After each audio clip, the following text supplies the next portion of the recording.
Your body is strong and your body battle is psychological, so you shouldn't need food to really feel good, alright?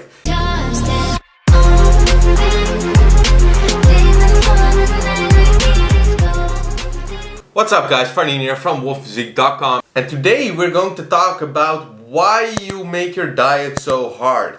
The reason why dieting is so hard. I mean, like, at a certain moment of time, you maybe reach a point that you plateau, you're so hungry and you feel less energetic, you feel like shit, and yeah, it's hard, it's not easy. Especially last year where I was preparing for my photo shoot, I noticed this so hard. My energy levels were tanked. I felt so bad, it's like, man, I can never describe it. But yeah, today we're going to talk about your mindset, alright? This is very interesting. There's some interesting research which I really want to talk about. So there is a real problem with restricting yourself to go on a diet, alright?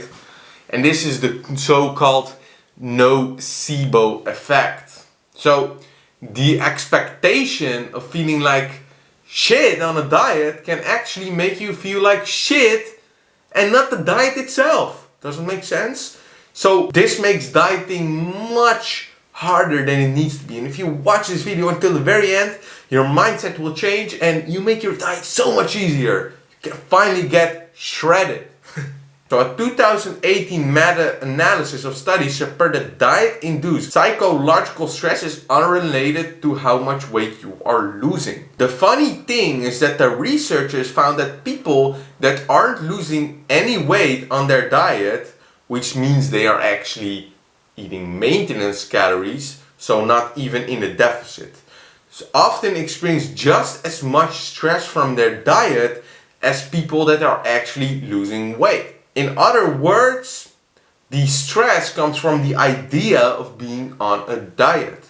So not from the psychological state of a calorie deficit. Research indicates that our brains do not react to the calories we consume at all, but actually look at how the food looks to estimate our perceived food intake.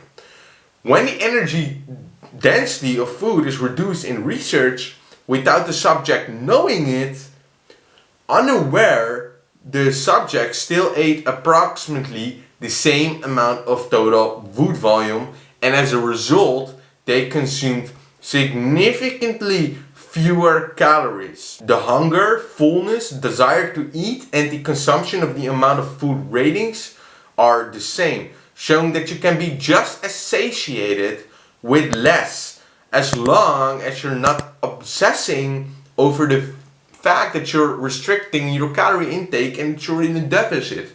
Shit, I am in a deficit. I feel like shit because I'm in deficit. In a study by Crum et al. 2011, researchers told their participants that they were drinking a high-calorie indulgent milkshake or a low-calorie sensible milkshake, when in fact it was the same milkshake in both groups. What do you think that happened? The participants consuming the supposedly indulgent milkshake reported higher satiety, and they even experienced a greater decrease in levels of the hunger hormone ghrelin, which is so interesting, right?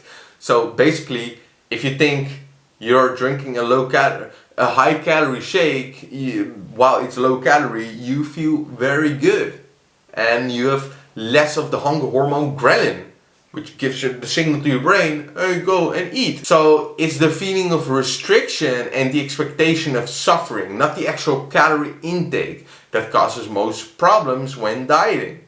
To counter these effects, it's good to realize that in terms of physical health, our bodies actually thrive in an energy deficit.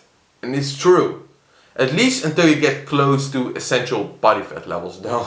Like during a bodybuilding contest. So that kind of shreddedness, that's not what I'm talking about. It's well known that obesity is causally related to the most causes of death, alright?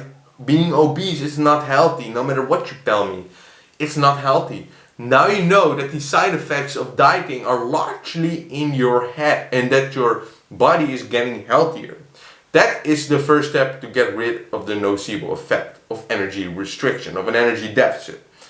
So whenever you're inclined to blame a lack of calories for not feeling motivated, just remind yourself that this is something in your mind, not a physical one.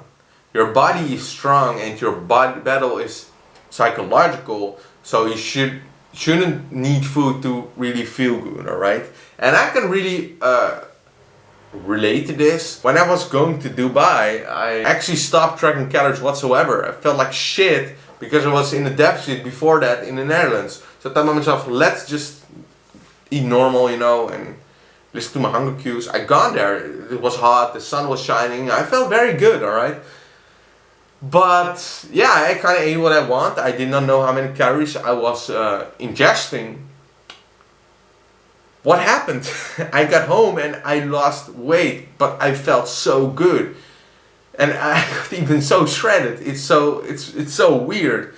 So yeah, it's like, it's funny. It's a real thing. So if you're in an energy deficit, don't think by yourself, it's the energy deficit that causes all the problems, that's why I feel like shit, because it isn't. It's in your mind. So I hope you find this video interesting, and I hope you enjoyed the video. Like it to help this channel out. Comment down below if you experience something like this, and just share your story, man. The comments help the algorithm. For coaching, hit the link in my description. I love all of you guys. Much love, and don't forget to subscribe.